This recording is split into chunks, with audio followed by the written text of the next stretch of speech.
मैंने तो अपना कैलकुलेट कर लिया है।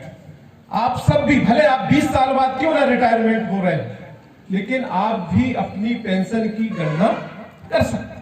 अभी नहीं कर सकते तो आप घर में जाके करके देख ले, और जो साथी करना चाहे तो अपना मोबाइल निकाल करके और मेरे साथ अपना कैलकुलेशन एक बार जरूर बैठा ले। सबको मालूम होगा, आजकल मैसेज मोबाइल में भी आते हैं। पहले तो किसी से कुछ बनता ही नहीं था, लेकिन अब धीरे धीरे देखने लग गए हैं। सबको अपने एनपीएस अकाउंट में कितना पैसा है लगभग मालूम है। मेरे अकाउंट में 11 लाख रुपए है। उच्च माध्यमिक शिक्षक हूं, 98 से हूं, तो मेरे साथ के जितने भी उच्च माध्यमिक शिक्षक होंगे लगभग उनके भी अकाउंट में 11 लाख।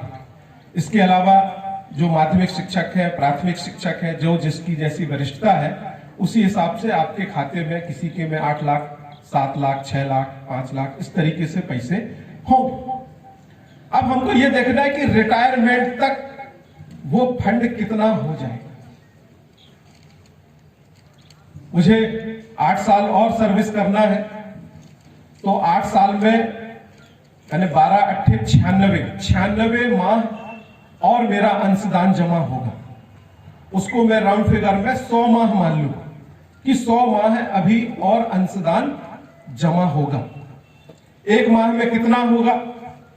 अभी मेरा वेतन 60,000 रुपए है, मान लेता हूं कि बढ़ के 70,000 हो जाएगा।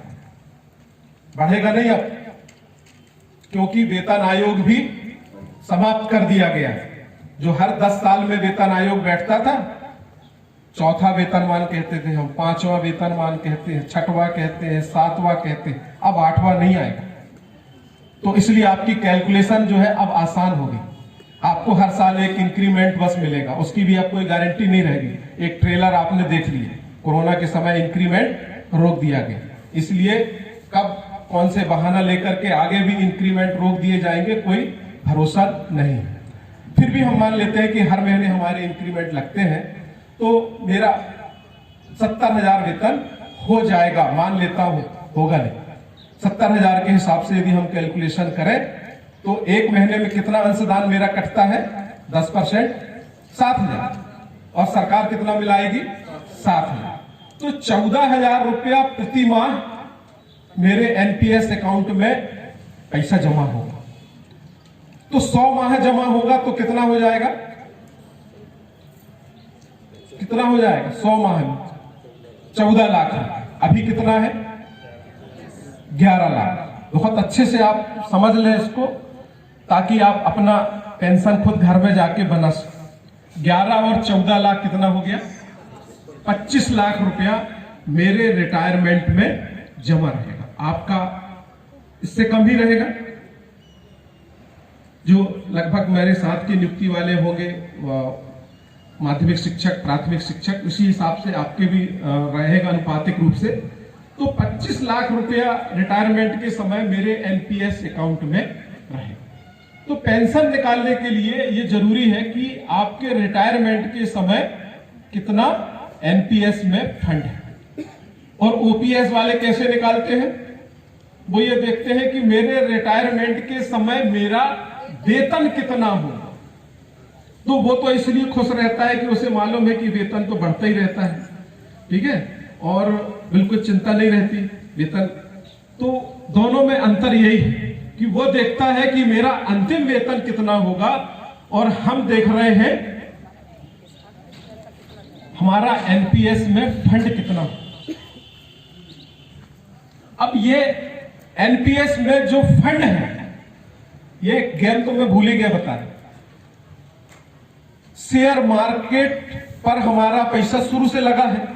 एक तो वो खतरा वहां है कि शेयर मार्केट जो है उसका कोई ठिकाना नहीं रहता। अभी मुझे नंद किशोर कटारे जी दिखा रहे थे, आपने एक प्रांति ग्रुप में ही डाला है कि 1284 रुपए का अब भी एक सप्ताह के अंदर घाटा हो गया हुआ। तो सबसे पहली बात तो यही है कि हमारा जो वो फंड है वो किस पर आधारित है? शेयर मार्केट पर आधारित है, जिसकी कोई गारंटी नहीं, क्योंकि सट्टा है।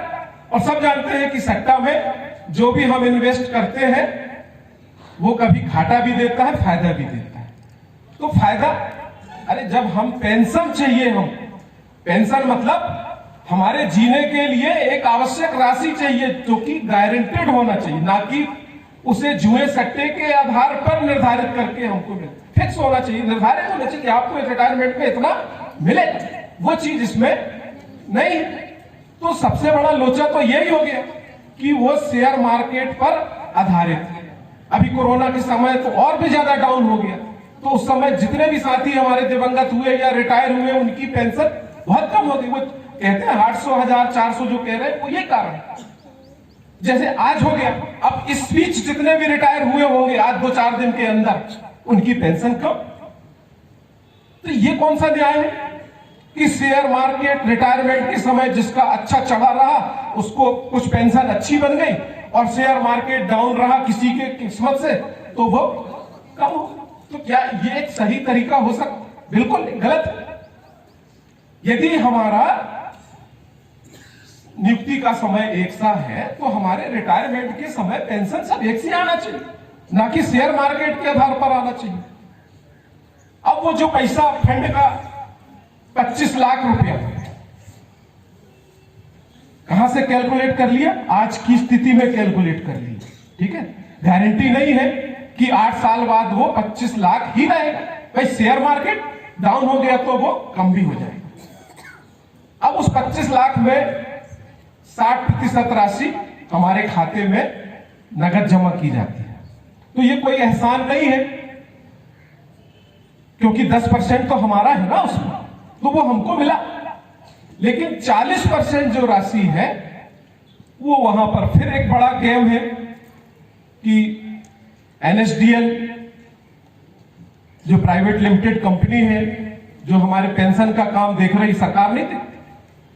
पुरानी पेंशन योजना में पुरानी पेंशन कौन देता है? सरकार देती है, ट्रेजरी के माध्यम से पेंशन बनती है।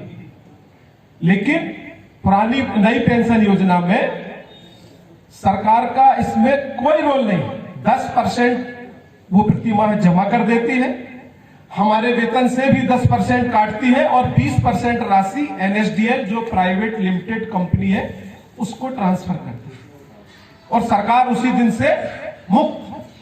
पेंशन हमारी कितनी बनेगी, क्या बनेगी, उससे उसको कोई मतलब नहीं है। एक नियम बना दिया।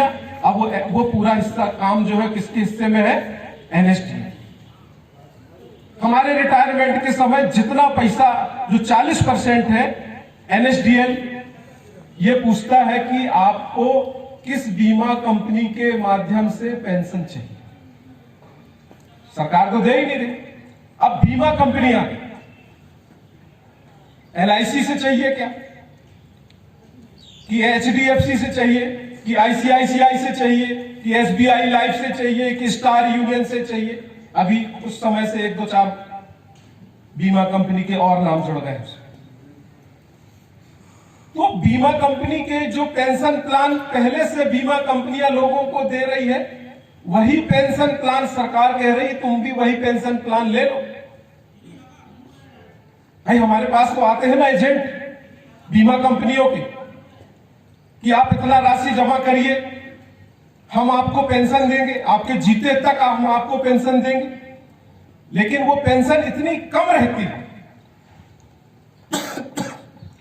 कि हम वो कभी भी पेंशन प्लान, आज तक मैंने नहीं जानता कि किसी ने कोई पेंशन प्लान किसी बीमा कंपनी का लिया। जिस एजेंट को हमने भगा दिया, जिस बीमा कंपनी के पेंशन प्लान को हमने ठुकरा दिया, आज सरकार वही बीमा कंपनी का पेंशन प्लान हमें टिका रही कि आप LIC का भी पेंशन प्लान ले लो, ICICI का ले लो। हमें तो यह भी नहीं मालूम कि कौन सी बीमा कंपनी कितना पेंशन देगी। जिसका एजेंट हमारे बीच आ गया हम तो उसी का ले लेते हैं। इस समय ICICI बैंक वाले बहुत सक्रिय हैं, और ज्यादातर पेंशन प्लान जो है वो ICICI बैंक के द्वारा ही दिए जा रहे हैं।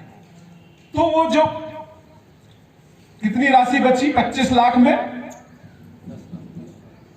15 लाख तो 60% के रूप में हमें मिल गया। लेकिन जो 40% राशि 25 चौको 60, 40% राशि यानी 60,000 रुपये एक साल, और एक माह का कितना आएगा? आप भाग देते, कहीं धोखा ना हो जाए, नहीं तो खुश हो जाए, नहीं बढ़िया 60,000 रुपए महीना मिल रहा है आपको, तो 12 पंचे 60, 5,000। मेरी पेंशन 8 साल बाद 5,000 रुपए बनेगी। यहां पर ये दो चीज देख ले, एक तो मैंने उसको 60 को 70 बनाया, जो कि 70 नहीं होगा, ठीक है। दूसरा 96 महीने को 100 महीने बनाया, तो ये तो बहुत बढ़ा के बना लिया, लेकिन वो पेंशन वास्तव में कितनी आएगी? 4-4.5 रुपया। 8 साल बाद 4,000-4,500 रुपया पेंशन मिलेगी, और उसकी वैल्यू 8 साल बाद क्या होगी आप समझ सकते हैं।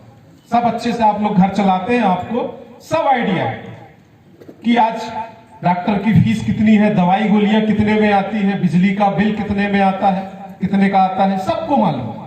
तो ये 8 साल बाद 4,000-4,500 रुपया कैसे हम इससे काम करेंगे, कैसे गुजारा करेंगे, समझ सकते हैं। यहां एक और महत्वपूर्ण बात है जिसमें हम सरकार को घेरें। ये जो पेंशन बनाया बीमा कंपनी ने,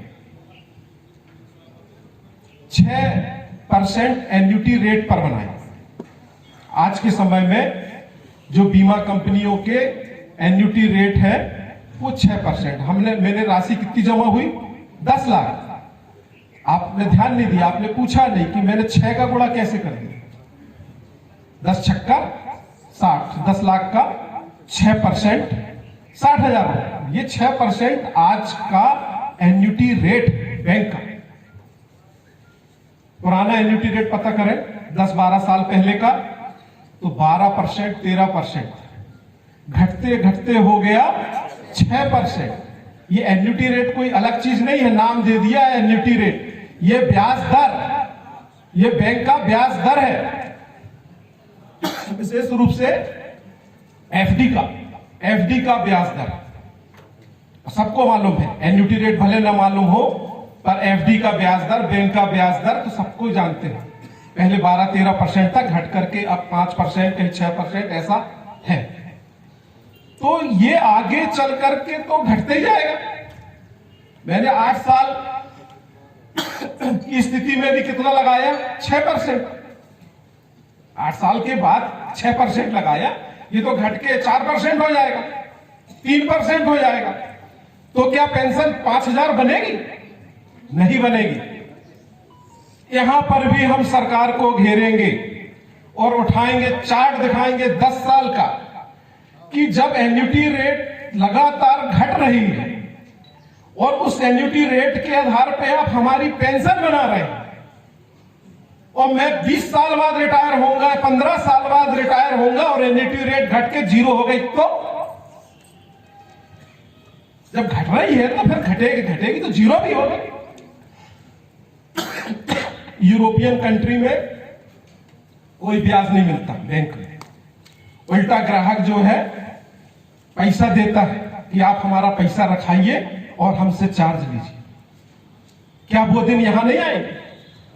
आएंगे। जब ब्याज दर घट रही है तो क्यों नहीं आएगा? वो आएगा, वो स्थिति भी आएगी जब उल्टे हम पैसे जमा करेंगे बैंक में, जैसे लॉकर में करते हैं, लॉकर में पैसा रखते हैं, वही स्थिति यहां पर भी हो जाएगी। तो फिर हमारी पेंशन का क्या होगा? और इस जो एनपीएस योजना जिस आधार पर बनाई गई है, ये तो पूरी धाराशायी हो जाएगी।